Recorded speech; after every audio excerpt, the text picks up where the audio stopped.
Friends, so today we are going to see the experiment on super heterodyne receiver. So this is the kit as you can see. So this kit is divided into three parts. Over here we have the signal generator. This is the AM section where we will generate the AM, and this is the super heterodyne receiver part. So we are going to study two characteristics. One is the sensitivity and second is the fidelity. So let's go through with the procedure for sensitivity.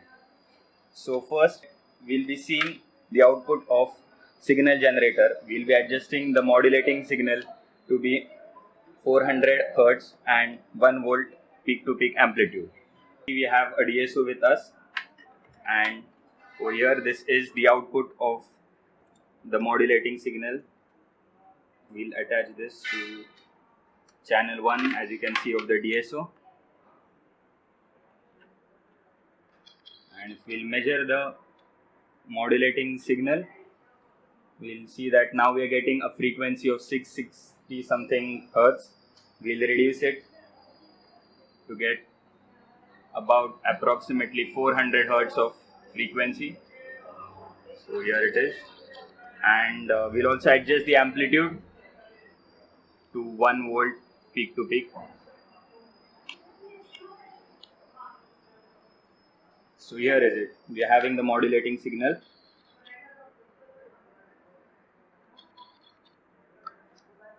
Okay. Next we'll be checking the carrier signal. We'll adjust the carrier signal in the range of AM, as you know, which is about greater than 535 kilohertz. We'll adjust it to about 625 kilohertz in the beginning. So we'll go in the measure, and now it's about 620 kilohertz, so that's perfectly fine. Okay, so now that we have generated and adjusted the carrier signal, now we'll generate the AM signal. So this can be done by connecting the output of signal generator, that is this pin, to the input of AM signal input. So now we can observe on the CRO that we get an AM signal. Now care needs to be taken that the modulation index of this signal is 30%. So this modulation index can be changed by using a DC bias adjust knob over here. So when we change the DC bias, we can see we can vary the modulation index. So this is 100% modulation over modulation, and now we approximately adjust it to about 30% modulation. So that's it. We have generated the AM signal. So now the next part in the circuit comes is the receiver part. So the output of the AM we give to the super heterodyne receiver input. So you can see the pin over here, super heterodyne input. So this is the input to it, and the output of the super heterodyne receiver, the output we connect it to the CRO.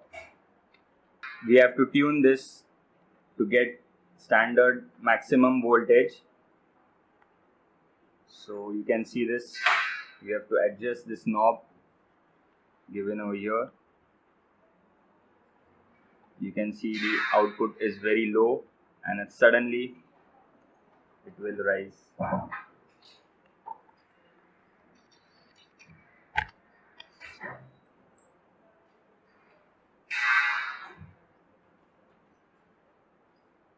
So you can see that this is approximately maximum, and as we move away from it, it goes on reducing. So we can say that now we have tuned the circuit, we have tuned the receiver to it. Now what we have to do is we want a standard output, that is 50 milliwatt, which is used for measuring the sensitivity. As per the definition of sensitivity, which states that it is the input required to the receiver to get a standard output of 50 milliwatt. So 50 milliwatt in our circuit corresponds to 1.78 volt of the output voltage. So we'll observe this output voltage now on a DSO, and we'll adjust it to 1.78 volts. So we'll switch to a DSO now. Okay, so on connecting it to the DSO, we see that the peak to peak voltage, output voltage, is 3.4 volt or 3.5 volt. Now we are going to reduce this voltage to 1.78 volt. So for reducing this, we have been given this AM strength adjustment knob, as you can see it over here. So initially we have kept it to maximum position, and now reducing it, we will be adjusting this to 1.78 volts. So reducing it slowly, approximately it is 1.78. So you can see it, 1.78 volts.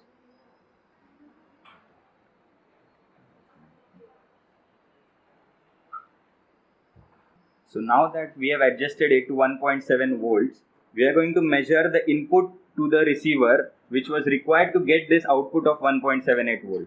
So again, the output now we are going to connect to the DSO is the input to the receiver, that is the output of AM signal.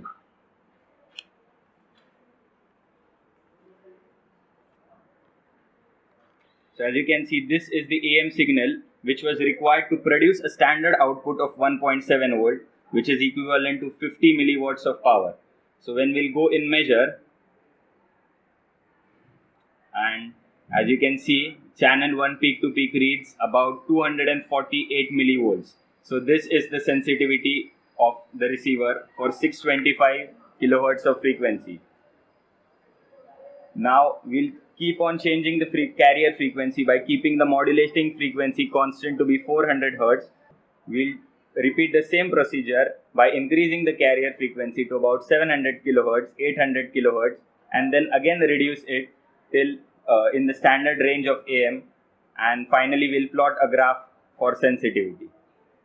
Thank you. Hello friends, today we'll be learning about the property of fidelity of a super heterodyne receiver. So what is fidelity? Fidelity is the property of a super heterodyne receiver to faithfully regenerate a modulating signal over a range of frequencies. Initially, we check the carrier frequency for what we have input. We preset the carrier frequency to about 625 kHz. Using the carrier frequency adjustment knob, we can change the carrier frequency. This is the carrier frequency coarse adjustment, and there is a fine adjustment knob as well.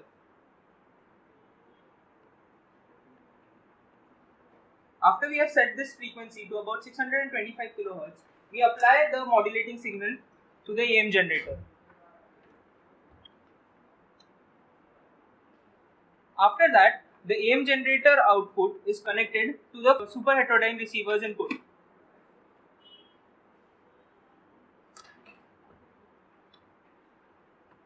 And we take the output from the output port of the super heterodyne receiver. We compare the output of the super heterodyne receiver with the modulating input.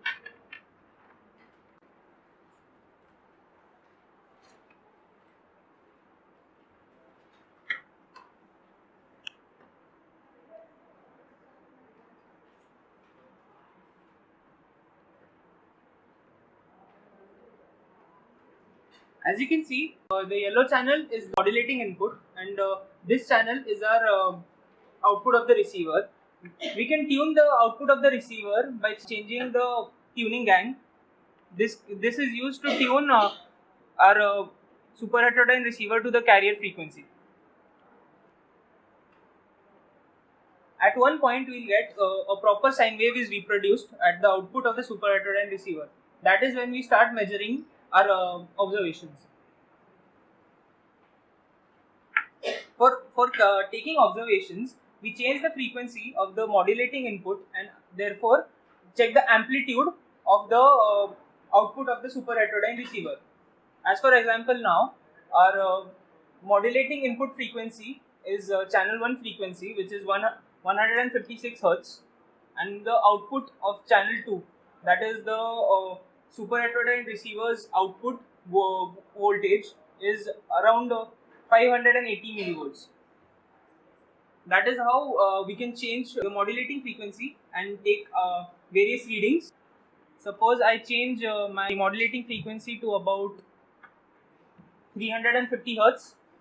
The output of the super heterodyne receiver, the voltage changes to about 600 to 700 millivolts peak to peak.